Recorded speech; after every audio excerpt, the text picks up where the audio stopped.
सेवा समुना सेवान्ने म सञ्चालक दीर्घ सुचा आज क्रियात मुन्दुम स्टुडियोमा उपस्थित भएको छौँ र हामी माझ आज बिकेआरए संस्था अमर चामलिङ राईजी हुनुहुन्छ। उहाँ प्रेसिडेन्ट हुनुहुन्छ। उहाँलाई आजको क्रियात मुन्दुम स्टुडियोमा हार्दिक स्वागत गर्न चाहन्छु। सेवा समुना हार्दिक स्वागत छ आज क्रियात मुन्दुम स्टुडियोमा बुलाई। धन्यवाद भाइ।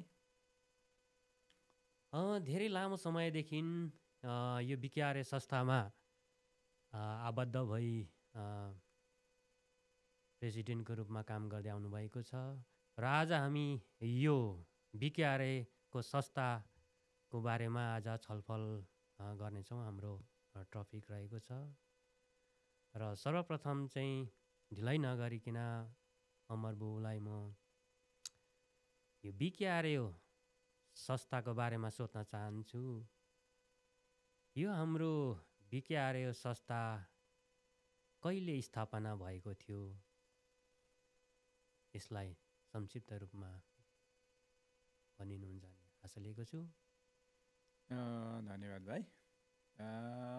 यो बिकेआरए भुटनिस किराँत र अर्गनाइजेसन अमेरिका यसको कथा अलिक लामो छ। 2014 में यसको स्थापना हो र सुरुवातमा चाहिँ यो हाम्रो इरीमा हाम्रो बसोबास गर्ने हाम्रो युथ मित्रहरूले 2013 देखि यसको सुरुवात गरेको। बाल्टिमोर मेरील्यान्डमा हाम्रो सानो एउटा भेला त्यहाँको साथीहरूले आयोजना गर्नुहुन्छ। अनि त्यसमा चाहिँ हाम्रो पूर्ण दुमीको नेतृत्वमा 4-5 जना साथीहरू त्यहाँ गएर चाहिँ मेरील्यान्डमा गएर चाहिँ उहाँहरूले एउटा सानो कार्यक्रम सम्पन्न गरेर आयो। त्यस पछाडि चाहिँ अनि हामीले हाम्रो यहाँ पनि छलफल भयो। त्यसो हुँदाहुँदै 14 देखि यसको स्थापना हामीले मेरील्यान्डमै एउटा ठुलो एउटा त्यतिखेरको चाहिँ साकेला भयो। अनि मेरील्यान्डमा हामीले त्यसको एउटा संयोजकको रूपमा हामीले चाहिँ दिपेन दुमीज्यूलाई बनायौँ र त्यस पछाडि हामीले 2015 मा इरीमा पनि ठुलो एउटा साकेला नै भयो। त्यसमा चाहिँ हामीले एउटा संस्थाको नामाकरण गरेर हामीले दर्ता त्यो 14 मा चाहिँ संस्थाको नामाकरण गरे। त्यतिखेर चाहिँ हामीले गऱ्यौँ न। त्यतिखेर हामीले चाहिँ एउटा भुटानी समाजको एउटा राईहरूको एउटा अर्गनाइजेसन हुन्छ भन्ने चाहिँ थाहा थियो। त्यतिखेर चाहिँ हामीले दिपेन दुमीलाई चाहिँ एउटा के अरे संयोजकको रूपमा जिम्मा दियौँ। हामीले 2015 मा चाहिँ हामीले संस्थाको नामाकरण गर्दै दर्ता प्रक्रियामा अगाडि बढायौँ। यो चाहिँ प्रोसेस त्यो समयमा चाहिँ प्रोसेस भएछ। प्रोसेस त्यहाँदेखि हामीले चाहिँ अगाडि लग्यौँ। भनेपछि अब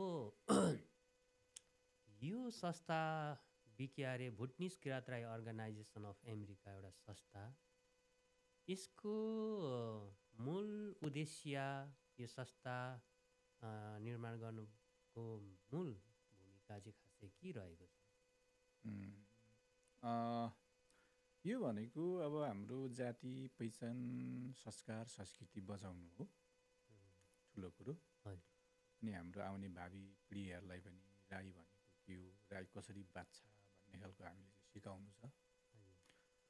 अनि राईहरूको मुन्दुम हाम्रो संस्कृतिमा उहाँहरूलाई पोख्ता बनाउनु छ।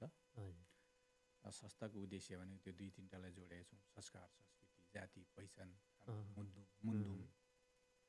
अनि हामीले चाहिँ वार्षिक गरिरहने हाम्रो एउटा मानचाड साकेला त्यहाँनिरको वास्तविकता के हो, त्यो कसरी मनाउँछ राईहरूले भन्ने बारेमा विशेष गरेर त्यही जनचेतना र त्यसलाई चाहिँ जगेर्ना गरिरहनु र त्यो बचाइरहनुको लागि हामीले भुटनिस किराँत र अर्गनाइजेसन अमेरिका स्थापना गरेको छौँ।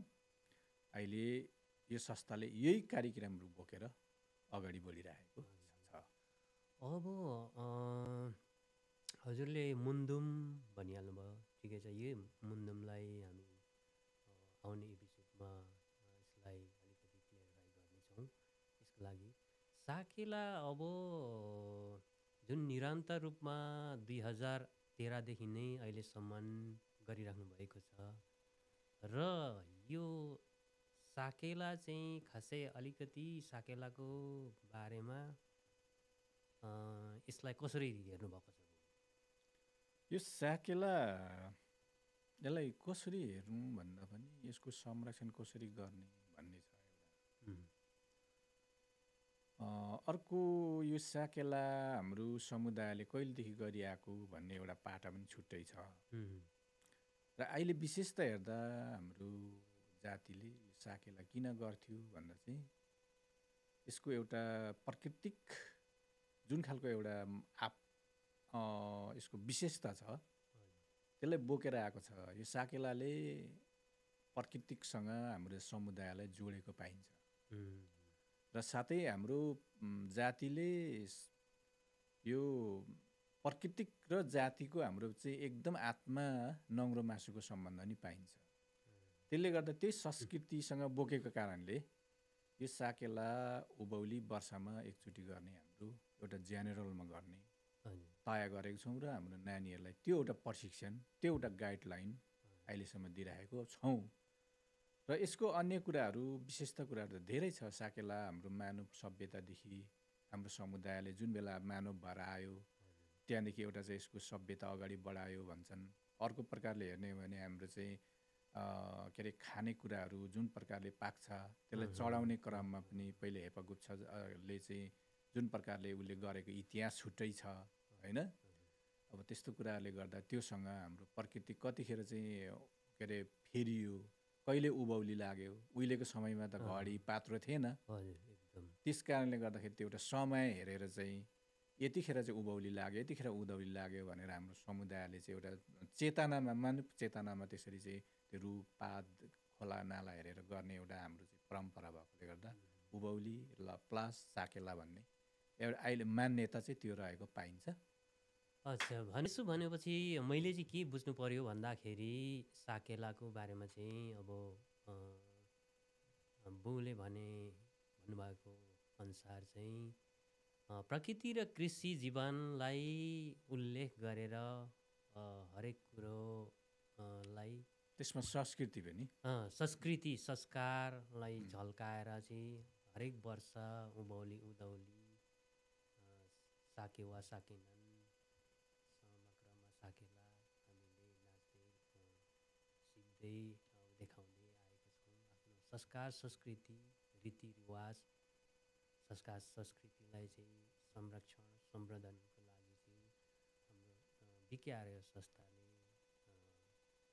पाठ सिकाइरहेको छ भन्ने मेरो मनले चाहिँ बुझ्न लाग्यो। एकदम क्लियर भाइ, क्लियर।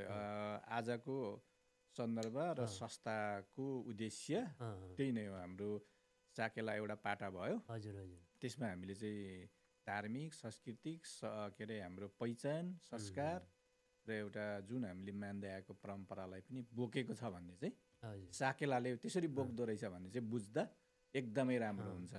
एकदमै खुसी लाग्यो। अनि अब मानौँ अब यो हामीले भोग्दै आएको नेपालमा हुनु त हाम्रो एउटा मातृभूमि जन्मेको ठाउँ भुटान, तर नेपालमा आएर हामी 22-23 वर्ष बस्यौँ। उहाँ पनि हामीले आफ्नो संस्कार संस्कृति जगेर्ना गरेरै बस्यौँ। र तपाईँलाई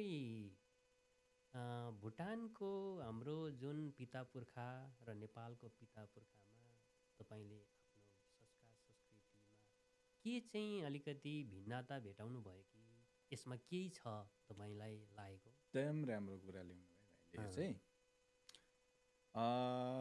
भुटान र हाम्रो नेपालको बारेमा अलिकति कहीँ अन्तर चाहिँ पाइँदो रहेछ भाइ। अच्छा, यो चाहिँ यो कारण चाहिँ के होला भने हाम्रो पुर्खाहरू नेपाल छोडेर गयो, तर लानु चाहिँ सबै लगेको छ। त्यो केही छोडेको चाहिँ होइन। हाम्रो संस्कार संस्कृति भाषा होइन।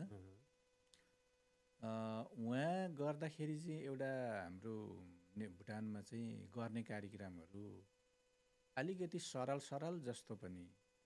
अनि अर्को चाहिँ मलाई के लाग्छ भने चाहिँ हामी भुटान चाहिँ विभिन्न पाछा जातिको त्यहाँ गएर एकै ठाउँ बस्यौँ कि एउटा कुरा चाहिँ त्यो होला। अनि अर्कोबाट अलिकति हाम्रोमा चाहिँ ठ्याट त्यही नै पाइँदैन एउटा जातिको मात्रै, सबैको अलिकति मिक्स पाइन्छ त्यहाँ, बान्तवाको भनेपछि चाम्लिङको। त्यो ठाउँमा भुटान देशमा अब नेपालैबाट जानु चाहिँ पुर्खाहरू जानुभएको हो, भएको तर सबै छासमिस सबै अब राई तामाङ छेत्री बाहुन भोटे हरेक कुरो लेप्चा शेर्पा अब उनीहरू चाहिँ एकै ठाउँ बसेको कारणले गर्दा जस्तो यो चाहिँ अलिकति त्यही यसको निर्कल चाहिँ त्यही भयो जस्तो भयो। त्यो त्यसमा चाहिँ के चाहिँ मैले चाहिँ पाएँ भने भाइले जुन एउटा मुख्य कुरा उठाउनु भयो, हाम्रो राईहरू जति पाछा रावर आएको थियो उहाँहरू गएर पनि त्यो खुवा छुटेर बसेन कि नेपालमा जस्तो नेपालमा चाम्लिङको पट्टि छ अनि बान्तावा एकपट्टि छ, भालुहरू एकपट्टि छ, साम्पाङहरू एकपट्टि छ, कुलुङहरू एकपट्टि छ नि त। हाम्रो उहाँ चाहिँ त्यो भएन। अनि त्यो भएपछि के भयो भन्दा चाहिँ कुलुङले जानेको पनि अलिकति कुलुङको पनि अलिकति बान्तावाको पनि अलिकति चाम्लिङको पनि मिसिएर मच भएको छ र तर त्यहाँ गाई चुकेको छैन, न्याम एउटै छ गराइ, तर त्यो अलिकति प्रक्रियाहरू चाहिँ अलिकति फरक नेपालकोसँग अलिकति फरक हो भन्ने पाउँछु। कसरी भने अब यहाँ चाम्लिङको आफ्नै प्रकारले गरेको छ नेपालमा होइन, बान्तवाको आफ्नै प्रकारले छ, अब खालिङहरूको आफ्नै छ। त्यो भएकोले गर्दाखेरि अलिकति फरक पाइन्छ। नभए भने चाहिँ हाम्रो जस्तोको तस्तै हाम्रो पुर्खाहरूले लगेर कहीँ नमासी, अब भनौँ न हाम्रो त्यहाँनिर भुटान छोडेर गएर नेपालमा के अरे नेपाल छोडेर गएर भुटान कमसेकम 100 वर्ष बराबर बसेको पाइन्छ होइन। मेरो त कोपा पनि उहीँ गएर जन्मेको, अनि मेरो पापा उहीँ जन्मेको, म उहीँ जन्मेर पनि म पनि अब कति 17-18 वर्षको आएको भनेपछि हामी 3-4 पुस्तासम्म उहाँ। अब त्यो भएकोले गर्दाखेरि त्यत्रो 80-90 वर्षमा पनि हाम्रो संस्कार संस्कृति चाहिँ जस्तोको तस्तै लिएर आएको थियौँ नेपाल। नेपाल आएर थपेको भनेको केही पनि छैन, अलिकति भाषामा थपियो होला। अनि एउटा कुरा अब विशेषता कुराहरू त्यस्तो छ भाइ। अब अर्को कुरा हाम्रो झापामा जुन प्रकारले हामी के अरे नेपालमा आएर शरणार्थी जीवन बिताएर बस्यौँ, त्यहाँ बस्दा पनि हाम्रो जुन आएको हाम्रो भुटानी समाज, त्यो समाजले चाहिँ केही जानेन भनेर नेपालको बुद्धिजीवी छ भनेर हाम्रो कार्यक्रम त कहिले पनि ल्याउन नि त होइन, मर्दा पनि ल्याउन, बेमा पनि ल्याउन। हाम्रो जुन समाज थियो त्यही समाजले गर्थ्यौँ, त्यही समाजले सक्यौँ नि त एकदमै होइन। अब त्यो भएकोले गर्दाखेरि त्यहाँ हामीसँग त्यो रीतिरिवाजमा चाहिँ हाम्रो जुन भुटान गएको साथै हाम्रो पुर्खाहरू थिए उहाँहरूले केही पनि बिगारेको र छोडेको चाहिँ थिएन भन्ने त्यसले प्रमाण गर्छ। एउटा एकदमै रीतिरिवाज भनेपछि नेपालको भुटानको चाहे कुनै पनि ठाउँको चाहिँ रीतिरिवाज चाहिँ एउटै रहेछ एकदमै। तर गर्ने अलिकति यो आफ्नो गाउँ ठाउँ बसाइ रहनसहनले गर्दाखेरि अलिकति शैली फरक हुँदो रहेछ भने स्पष्ट गरिदिनु भयो, त्यसको लागि धन्यवाद छ। अब मैले यही एउटा कुरा राखेँ, अब जस्तै हजुर अब गप त लामै भयो, हामी संस्थाको जुन अर्गनाइजेसनको स्ट्रक्चरमै छौँ अहिले, र पनि त्यहाँबाट अलिकति बकिनु खोजेको चाहिँ हाम्रो संस्कार संस्कृति कता के हो भनेर गएको छौँ। अब त्यो पनि भरे ट्यागमा पनि आउँछौँ। जुन प्रकारले हामीले क्याम्पमा हामी बस्यौँ, हामीले यो के अरे हामी राईहरू एकीकृत भएको नेपालमा 95 देखि हो होइन। 95 देखि त्यसलाई चाहिँ अलिकति संस्थागत रूपमा बन्नुपर्छ भन्ने कुराहरूमा मैले पनि आफैले पनि भूमिका खेलेको छु त्यो आफ्नो ठाउँमा। त्यो हुँदै जाँदाखेरि जुन चाहिँ हामीले प्लस पोइन्ट या प्लस थप्नुपर्ने मैले के देखेँ भन्दा चाहिँ अघि हामीले साकेलाई पनि कुरा गऱ्यौँ, यो साकेलाको अभिनय चाहिँ कसरी र कहिलेदेखि सिक्यौँ भन्ने चाहिँ भाइकोबाट जान्नु मन लाग्यो क्या मलाई चाहिँ। धन्यवाद, यो एकदमै एउटा गुड क्वेसन पनि भयो। यो चाहिँ हाम्रो 2006 हामी अब क्याम्पमा भन्नुपर्दाखेरि पथरी मोरङ क्याम्पमा चाहिँ अब त्यो समयमा मैले अहिले सम्झिन चाहेँ रणबहादुर बोकिमज्यूलाई। उहाँ दिवाङ साहेब हुनुहुन्थ्यो र उहाँको नेतृत्वमा चाहिँ एउटा युङलाखा स्कुल बन्यो 2006 मा। त्यो बखतमा हामीलाई चाहिँ अब नेपालमा आएर पनि त्यस्तो ठाउँमा आएर हाम्रो संस्कार संस्कृति अब सिक्नको लागि एकदमै इच्छुक तात्पर भयौँ। एकदम मन पनि एउटा खुसीले एउटा गदगद भयो त्यो समयमा। त्यो समयमा अब बन्ता स्कुल पढ्दै जाँदाखेरि भोजपुरबाट एकजना चामलिङ कोपाई मोरङमा आउनुभएको थियो, हाम्रो पछ्री मोरङमा। त्यो समयमा हामीले त्यो क्षण त बुबु एकदमै मलाई अहिले सम्झिँदा त्यो क्षणलाई सम्झिँदा एकदम के भनौँ एकदम कहिले मेरो जीवनमा चाहिँ कहिले नबिर्सिने नि त्यस्तो क्षण थियो त्यो चाहिँ। मैले अब केही सम्झिँदाखेरि संस्कार संस्कृतिको बारेमा सम्झिँदाखेरि त्यो क्षण चाहिँ म कहिले मेरो जीवनमा भुल्न सक्दिनँ। किन भन्दाखेरि अब क्याम्पमा एउटा गरिबीको हिसाबले पनि हातमुख जोड्नु धौधौ हुन्थ्यो। हामी त अब स्टुडेन्ट थियौँ, स्कुल जाने विद्यार्थी थियौँ। त्यो समयमा एक त पैसा हुन्थेन होइन, अब क्याम्प जस्तो ठाउँमा। त्यो समयमा हामीले किरासिन मट्टी तेल हरेक कुराहरू हामी एकअर्कामा साथी साथीमा अब भेला पारौँ न। भेला पारेर अलिकति चिनी दाल भयो, मट्टी तेल भयो, हरेक कुरा त्यस्तो लगेर फुपासँग बिन्ती भाउ गरेर आर्जेको चाहिँ सिकेको उहाँले दिनुभएको थियो। एकदम मावि हुनुहुन्थ्यो फेरि उहाँ कोपा चाहिँ। अनि त्यही भएर हामीले चाहिँ एउटा माङसिल्ली पनि हामीले उहाँद्वारा चाहिँ सिकेका थियौँ। उहाँ चाहिँ भोजपुरको हुनुहुन्थ्यो। हामीले सिक्दा एकदमै दुःख नि थियो बुबु, एकदमै दुःख। हामीभन्दा माथि सुखचन्द्र राई हुनुहुन्थ्यो, दिवाङ सायपाको छोरा हुनुहुन्थ्यो। उहाँहरूसँगै सिक्यौँ हामी एकदमै दुःख गरेर। र हामीले त्यो समयमा त्यो समयको फर्स्ट ब्याच नै भाइहरू त्यो समयमा सिक्ने हामी नै थियौँ एकदमै। अब मैले अब कतै अब नाम यसो छुटिन्छ कि त्यो समयको अलिकति म याद दिलाउन चाहन्छु। त्यो समयलाई मध्यनजर गर्दै मित्र हेम सामसङ हुनुहुन्छ, अहिले पनि मासासुरीमा हुनुहुन्छ। अनि पूर्णा सामसङ हुनुहुन्छ, अनि विष्णु दिवराजा हुनुहुन्छ बहिनी, अनि त्यसै गरी अन्सु सामसङ हुनुहुन्थ्यो। उहाँ चाहिँ अब के गर्नु, भगवान्को पासमा रहनुभयो। र अरू राजमान चामलिङ हुनुहुन्थ्यो, धनकुमार दुमी हुनुहुन्थ्यो, राज खम्बुजी हुनुहुन्थ्यो। अब कुमारी नाना हुनुहुन्थ्यो, एकदम हामीलाई हौसला दिनुहुने। रिमचिम सायपाको चाहिँ छोरी भान्जी हुनुहुन्थ्यो। उहाँलाई सम्झिन चाहे एकदमै। थुप्रै सोमराज माक्रेन हुनुहुन्थ्यो, रहमान हाम्रो रहमान चाहिँ रुमदाली हुनुहुन्थ्यो। अनि क्रममा जोड्दै हाम्रो पूर्णा दुमी पनि हुनुहुन्थ्यो त्यो समयमा। अब भाइ बिचरा सानै हुनुहुन्थ्यो हामीभन्दा चाहिँ एकदमै त्यो समयमा। उहाँले पनि एकदमै सानोदेखि त आउनुभएको थियो हामीसँगै। यो पूर्णा दुमी भन्ने चाहिँ फेरि यही स्टुडियोको चाहिँ एकदमै फाउन्डर भनौँ। उहाँले पनि एकदमै दुःख गर्नुभएको छ त्यो समयलाई हेर्छु।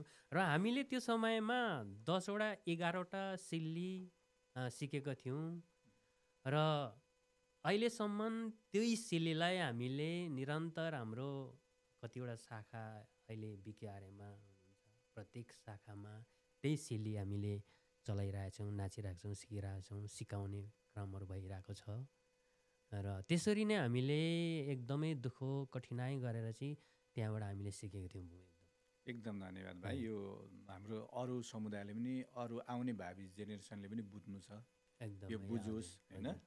जुन प्रकारले भाइहरूले त्यो बेला आर्जेको सम्पत्ति हो त्यो अहिले खेरो गएको छैन, त्यो उसको विकास भइरहेछ भन्ने हामीले बुझ्नुपर्छ। र हाम्रो अमेरिकामा अहिले हाम्रो 10वटा शाखामा 8वटामा हाम्रो चाहिँ यो प्रशिक्षण सुरु भइरहेछ। यसले गर्दा राम्रो छ भाइ। यो त जुन बेलाको दुःख, त्यो बेलाको एउटा भोगाई होइन, जीवनको एउटा चाहिँ हाम्रो चाहिँ एकदम हामी निराशपनको बेलामा पनि जुन आर्जेको सम्पत्ति हो त्यसले एकदमै प्राथमिकता पाउनुपर्छ भन्ने हाम्रो त्यही छ भाइ, धन्यवाद छ। अरू प्रश्नमा जानुहोस् भाइ। ठिकै छ। बुबुले अघि भन्दै हुनुहुन्थ्यो हामीसँग शाखाहरू चाहिँ अहिले बिकिआरएको शाखा चाहिँ कतिवटा पो भन्नुभयो? अहिले हामीसँग 10वटा छ। 10वटा। 10वटामा 2टा अलिक सानो सानै छ, के अरे सङ्ख्याको हिसाबले। हजुर। अनि जम्मा हाम्रो 8वटा चाहिँ अहिले मजबुत प्रकारले हामी साकेलामा 10वटाको भेला हुन्छौँ, तर हाम्रो कम्पिटिसन अथवा साकेलामा भाग लिन आउने भाइ बहिनीहरू चाहिँ 8वटाको चाहिँ जमको भेट हुन्छ हाम्रोमा। त्यतिमा भनेपछि आबद्ध चाहिँ अहिलेसम्म जम्मै गरी 10वटा शाखा चाहिँ 10वटा शाखा बिकिआरएमा रहेछौँ। हजुर हजुर। अच्छा। भनेपछि एकदम शाखा मजबुत। अब शाखाहरू पनि कुनै शाखा अलिकति पपुलेसन अब कम्ती भएको कारणले पनि होला, र 8वटा शाखा चाहिँ एकदमै मजबुतै अब धेरै अलिकति पपुलेसन भएकोले कारणले गर्दाखेरि राम्रोसँग रहेछ। भनेपछि यसको जुन प्रत्येक यो जुन हाम्रो 10वटा बाहेक अरू शाखाहरू आबद्ध हुने त अब हामीसँग हुनुहुन्छ, नहुनेहरू शाखाहरू पनि अब यो अब अहिले हाम्रो 50वटा स्टेट छ अमेरिकामा भने, अरू यो हामीसँग आबद्ध नहुने शाखाहरूलाई चाहिँ अलिकति हजुरले के यसलाई सन्देश दिनुहुन्छ? ठिक छ भाइ, आज हामी जुन एउटा बलकुसरी गरिरहेका छौँ, हजुर, यही बारेबाट यही मार्फतबाट केही जानकारी गरौँ भने हामीदेखि बाहेक अरू ठाउँ अरू स्टेट हुँदो पनि छ, उहाँहरू पनि केही न केही आफ्नो तरिकाले समेटिएर अगाडि बढी नै रहेको छ। तर अब सङ्गठित हामी जस्तो अब संस्थागत ढङ्गले चाहिँ गएको छैन, त्यो आफ्नो ठाउँमा रह्यो। तर पनि अब यसो हेर्दा झालाकझुलुक वर्षमा साकेला गरेको चाहिँ देखिन्छ भिडियो हुँदो होइन। उहाँहरूसँग पनि मैले धेरैचोटि टेबल टक चाहिँ गरेको छु, तर कतिवटा कुराहरूमा त्यस्तो कि उहाँहरूको बुझाइ अथवा के होला, अब बिकिआरको छत्र छायामा आएर बस्नु चाहेको चाहिँ पाइएन। अब त्यसले गर्दाखेरि उहाँहरूलाई पनि आफ्नो स्वतन्त्र छ आफ्नो प्रकारले बाँच्न। तर हाम्रो भनाइ के हो भने संस्थाको तर्फबाट चाहिँ हामी एकै ठाउँ भयो भने हामी एकअर्काप्रति चिनजान भयो, हाम्रो नानीहरू चिनजान हुन्छ, भेटघाट हुन्छ होइन। अब हाम्रो साकेलाको सम्बन्धमा पनि अब जस्तै भाइहरू जस्तो पुख्त व्यक्तिहरूले सिकेको कुराहरू कति उनीहरूले सिकिरहेको छ छैन होइन, कति गाह्रो भइरहेको होला, त्यो पनि सेयर हुन्थ्यो। र त्यस कारणले गर्दा आबद्ध हौँ भन्ने हाम्रो चाहिँ चाहना हो, र उहाँहरूलाई पनि हामीले आह्वान चाहिँ गरे हो। अब त्यसमा के कुराहरू होला, र मलाई लाग्छ हामी एकीकृत भएर गयौँ भने ठुलो र एउटा हाम्रो संस्कार संस्कृतिलाई चाहिँ एउटा बचाउनलाई चाहिँ अझै मद्दत पुग्छ भन्ने चाहिँ मलाई लाग्छ। र म चाहिँ सबैलाई त्यही आह्वान गर्छु, हामी एकबद्ध हुनुपर्छ है हाम्रो संस्कार संस्कृतिको लागि, अरू केहीको लागि होइन होइन। हाम्रो समाज बलियो बनाउनु लागि, हाम्रो भोलिको सन्ततिहरूलाई चाहिँ हामीले चाहिँ जगेर्ना गर्नुको लागि पनि हामी एकबद्ध भएर गयौँ भने हामी मजबुत हुन्छौँ भन्ने आह्वान गर्छु। धन्यवाद भाइलाई। ल बुबुले एकदमै हाम्रो अध्यक्ष वर्तमान